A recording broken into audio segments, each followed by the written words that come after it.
Hello again, and welcome to our lecture on labor supply over the life cycle. So up to this point, our model has only looked at a single time period. However, this is not very realistic. It of course ignores the fact that we will make similar choices continuously over many years.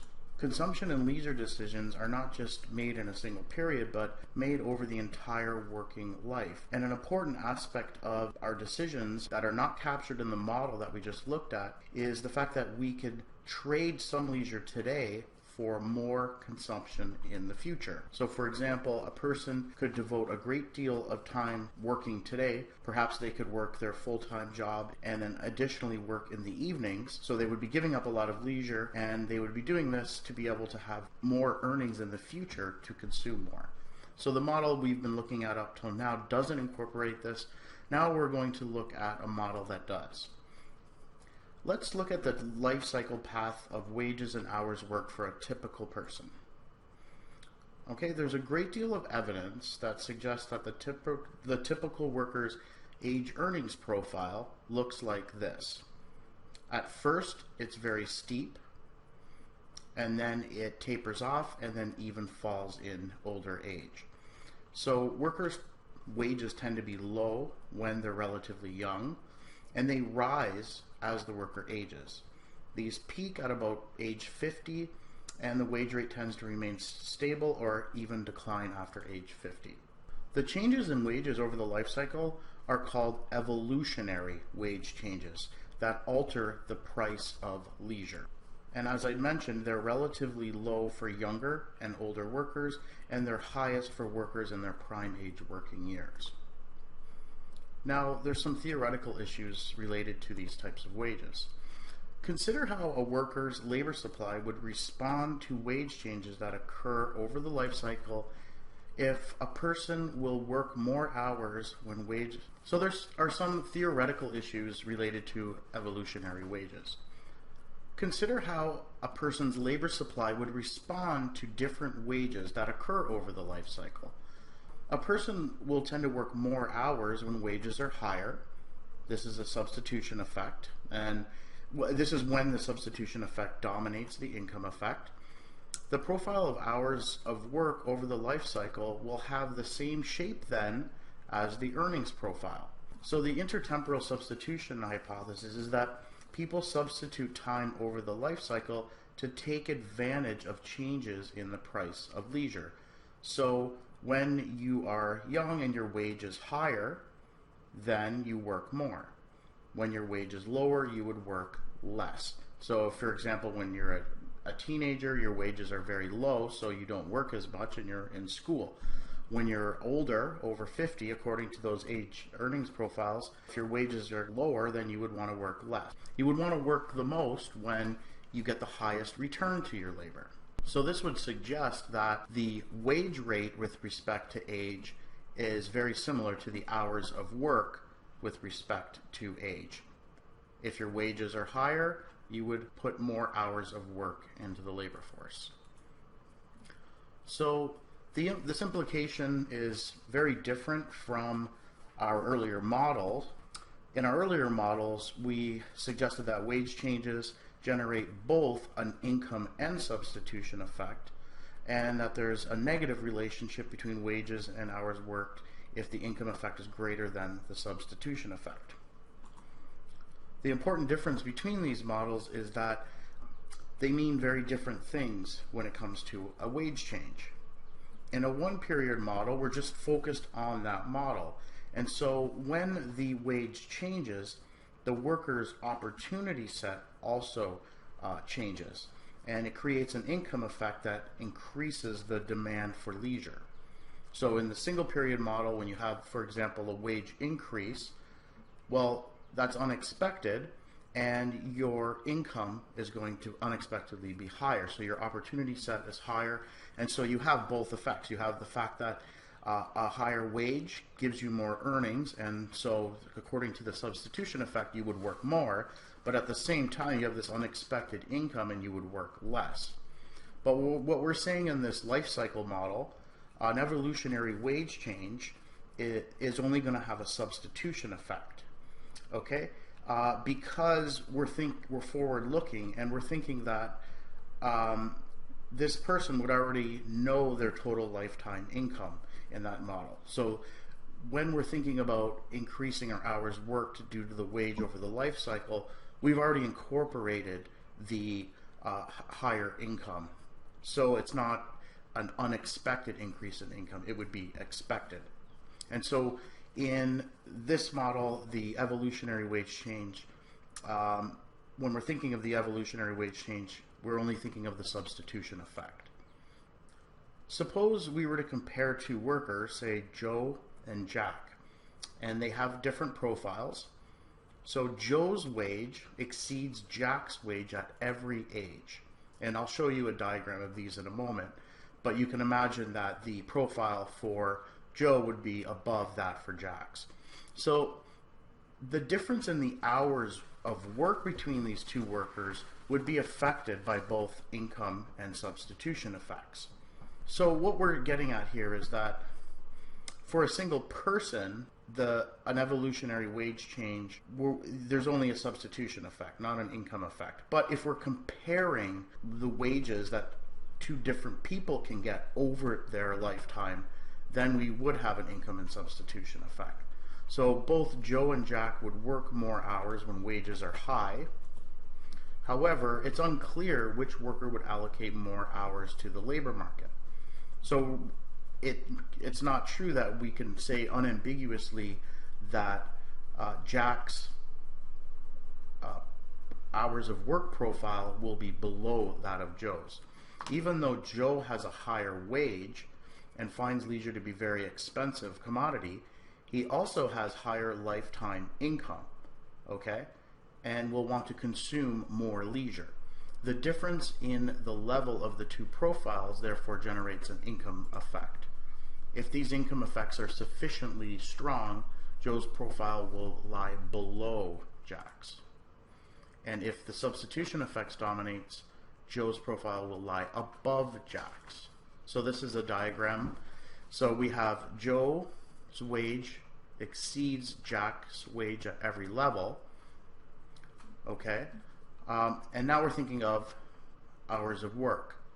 Well, we don't know if Joe's hours of work profile will be above Jack's or if it will be below Jack's.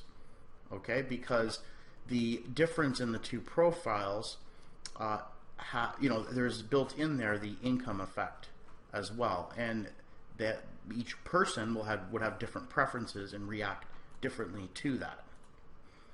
So although Joe and Jack work more hours when the wage is high, so we know that these curves for both of them will mirror the age wage profiles or age earnings profiles, but we just don't know how much they're going to be shifted relative to each other.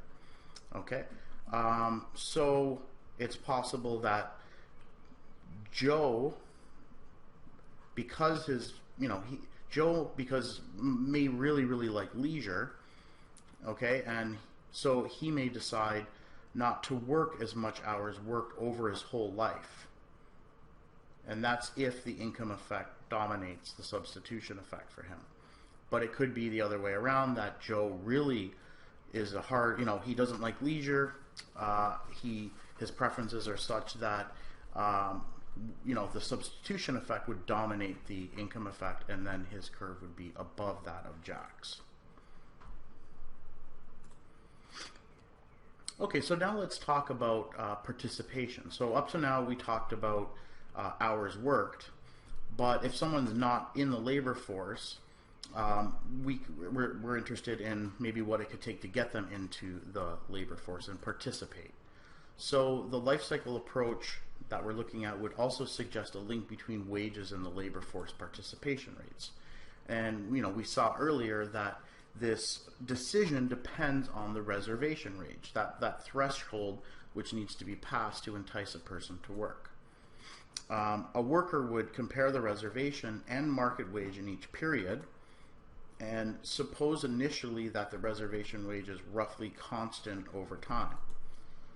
then the person is more likely to enter the labor force when? Well, when their wage is high, so when they're younger. And so as a result, participation rates are likely going to be low for young workers if their wages are low, but higher for workers in their prime earning years, and then low again for older workers. So we're going to look at some of these age participation profiles. Typically for males, they look something like this. They tend to have a U shape.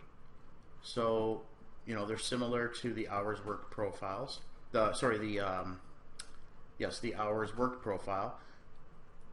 They increase, you know, the participation rate increases when people are young in their prime earning years, and then they tend to fall later on in life.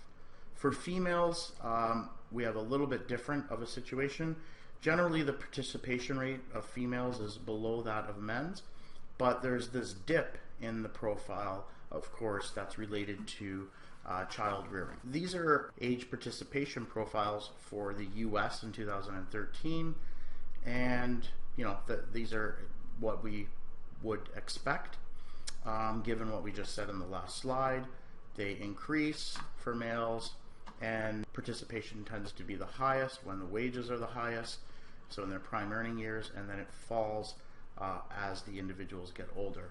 For females, we have a rise, then there is a bit of a dip due to child rearing, and then again, like males, it falls towards when they get older in life. And again, here as well, the female profile tends to be below that of the male profile. Okay, now let's look at Canada. Here we have information from the census, and what we have here is for each census we have the age earnings profiles plotted. Okay, so the top one here is for 1981. That's data from the 1981 census.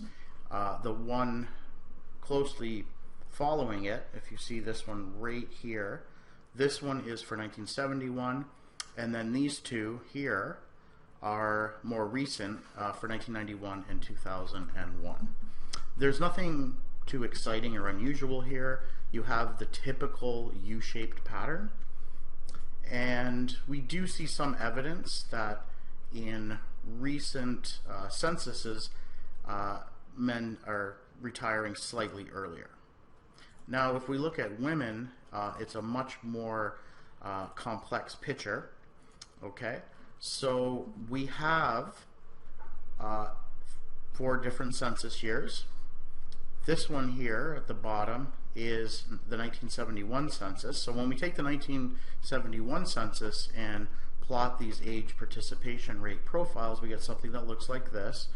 And of course here this dip makes a lot of sense because women are leaving the labor market to have children. And now we see, if we look at the next census and we do the same thing, we see something going on here. There's a huge difference, and we didn't see anything like this in the male profiles. We're seeing that the participation rate across the ages is much higher, except for when we look at people who are older, but many people who are in this age range are leaving the labor market. And then if we look at the year after 1991, we get another significant jump.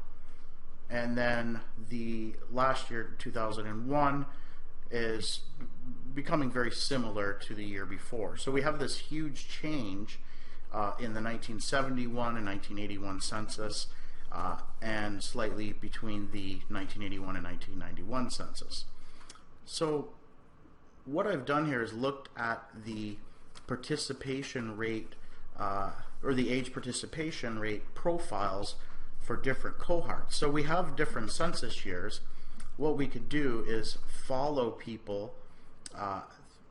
They're not the same people, but we can identify a particular age group and plot their profiles in each census. So if we look at this black line here, this is for a cohort that was born in 1941.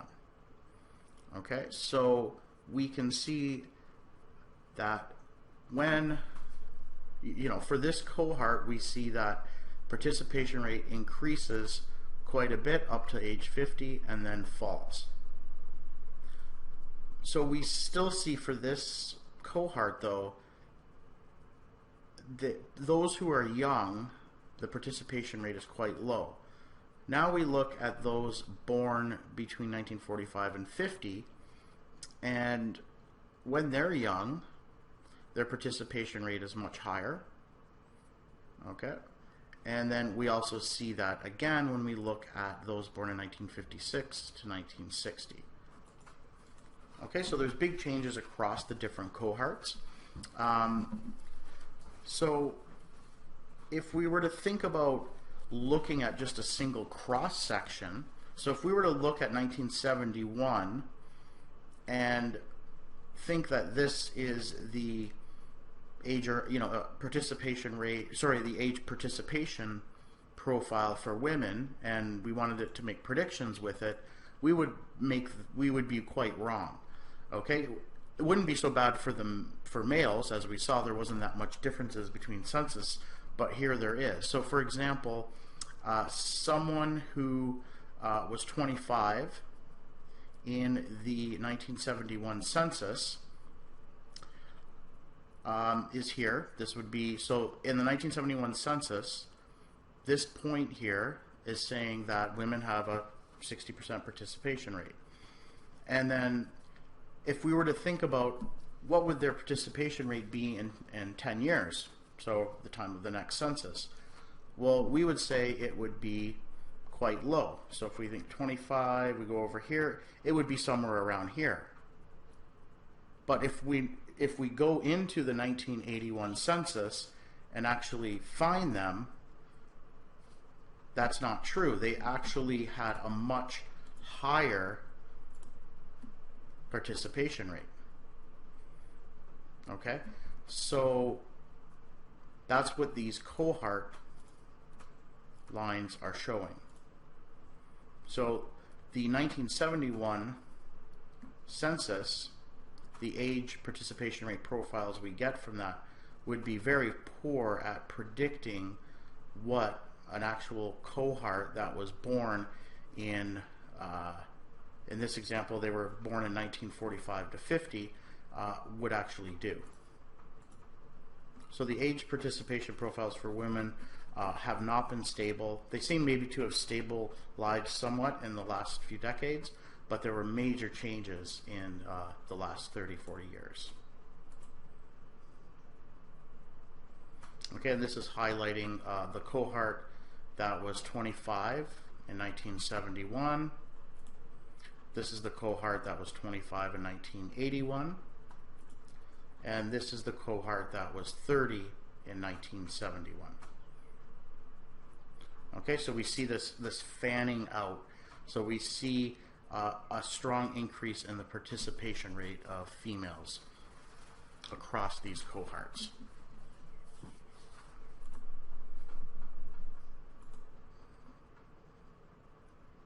This is just a little more clear. So for a cohort of women born in 1941 to 1945, this is their age participation rate profile. You can see here, so when they're in their 30s, the participation rate is not even 50%. But if you look at someone of the same age who was born in 1945 to 1950, it's much higher at 60%. And then that's even higher at close to 80% for the cohort after. Okay, so the main idea here is that it's very difficult to separate age from vintage at a single point in time. It's best understood. So just taking a single census, creating a participation age profile, it's not going to be that accurate if there's major changes among the cohorts over the years. Okay, so it's, that's why we would look at cohorts over time based on multiple censuses. So as I said, they've been shifting upwards over time, and more women have decided to enter the labor force. A worker may also adjust their supply of labor to take advantage of changes in economic opportunities that are related to the business cycle. So for example, in a recession, so if you think about a recession and think about a family, and suppose the mother and father are working and one of them loses their job. Well, that could affect the labor supply of the other family member. They may want to supply more labor now. As well, in a recession, the job search might be so terrible, so upsetting that some people may leave the labor market and not look for work anymore. They may stay on social assistance, or move back in with their parents, or just rely on their partner's salary. So the added worker effect is when so-called secondary workers who were perhaps out of the labor force are affected by a recession because the main breadwinner becomes unemployed or faces a wage cut. You could also think of this as in the context of hours worked as well. Both are working, but one loses their job. The other may want to supply more hours to the labor market. So anyways, in a recession, it could potentially, you could potentially see that many people would enter the labor force who were not in the labor force before, because someone in their family, and many times it might be the breadwinner, lost their job. Okay, so in a recession, these people would want to join the labor market. And so if you think of the labor force participation rate, this added worker effect would have a counter-cyclical trend. So what I mean by that is that it would increase during recessions and fall during expansions. The discouraged worker effect, and I did mention this already, but the name for it is discouraged worker effect, and this is when unemployed workers essentially give up looking for a job. And this can happen in a recession if the recession is very bad. And so this effect is different than the other effect. So this is a negative effect. So the discouraged worker effect would reduce labor supply going into a recession. And so it is pro-cyclical rather than counter-cyclical. So it falls during recessions and increases during expansions. So over the business cycle then, it will generate both added workers and discouraged workers. Which effect dominates?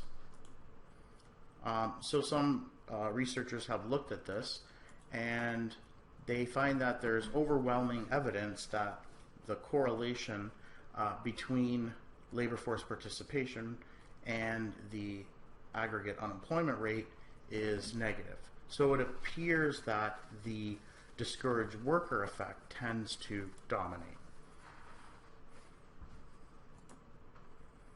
And as a result, if you think of the official unemployment rate statistic, it actually may greatly understate the unemployment problem in the aggregate economy during severe recessions. And that's because a lot of people are leaving the labor market and they're not in the statistics anymore. But, really, they got unemployed. They were at some point unemployed. They've just left the labor market. So we're not incorporating that information. Okay, so let's do some practice questions. What is the substitution effect for an evolutionary wage change? Okay, so we have some answers here. A forward-thinking consumer will buy leisure because it is a normal good and he or she has received a raise. A forward-thinking consumer will work more when the returns to doing so are lowest. C, a forward-thinking consumer will work more when the returns to doing so are the highest. D, the same as the income effect. Or E, none of the above. Well, as I mentioned, the evolutionary wage change related to the substitution effect, and so in this case the answer is C. A forward-thinking consumer will work more when the returns to doing so are highest. And that's what we define the evolutionary wage as in the lecture. So correct answer is C. Which of the following refers to a cohort effect? When person A is born in the same year as person B, and this person has different preferences regarding leisure and income than person A. B, when person A is born 10 years after person B, and this person has different preferences regarding leisure and income than person A because they were born in different societies. C, when person A is born 10 years after person B, and this person has different preferences regarding leisure and income than person A because of the age difference. When person A has different preferences regarding leisure and income because of geographical differences. And E, none of the above. Well, the correct answer here is C, and this is the answer that closely resembles our discussion. So here we have that different cohorts, in this case people born 10 years apart. You can think of that cohort having different preferences, the preferences being different between each of the cohorts, and so they would have different leisure and different preferences for taking leisure and working. Okay, so now we have a question where we have two workers with identical preferences, Phil and Bill. Both workers have the same life cycle wage path in that they face the same wage at every age, and they know what their future wages will be. Leisure and consumption are both normal goods. So that's the information we have. So we basically have two people that have identical age earnings profiles. Okay? And A is asking us to compare the life cycle path of hours of work between the two workers. If, though, Bill receives a one-time unexpected inheritance at the age of 35. Okay, so we want to compare what the hours of work profile will look like between the two workers, and the only difference is that Bill receives a one-time unexpected inheritance at the age of 35. In question B, we're asked to compare the life cycle path of hours of work between the two workers if Bill had always known he would receive, and in fact does receive, a one-time inheritance at the age of 35. So we're really thinking here about the difference if something's unexpected or expected. Okay, so let's think about this. So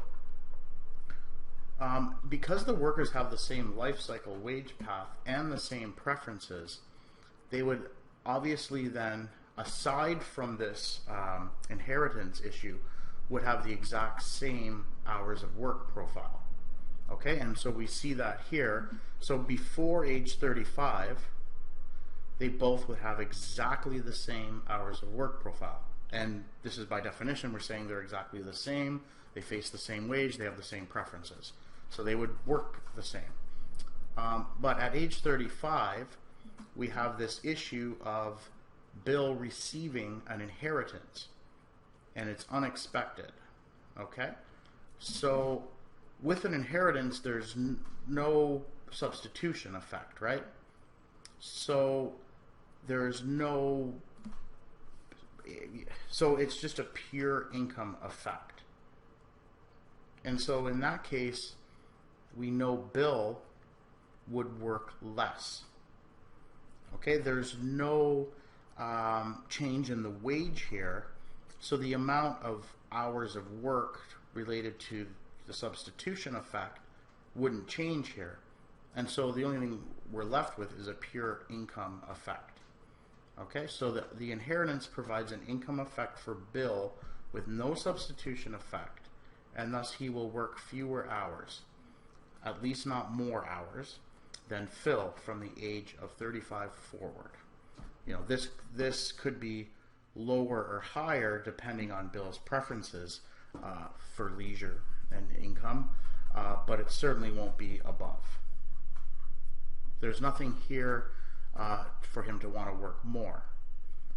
The wage is the same, and so you know, there is no reason to expect he would work more, and the only thing that could be left is the income effect, making him, or giving him an incentive to work less. Now in B, if the inheritance is fully anticipated, how would these two curves differ, or would they? So, well, let's think about this again. So now the only difference between the two individuals is the inheritance, and it's just an income effect. It's non-labor income. You don't need to work for it. We've assumed that leisure is a normal good, and so in this case,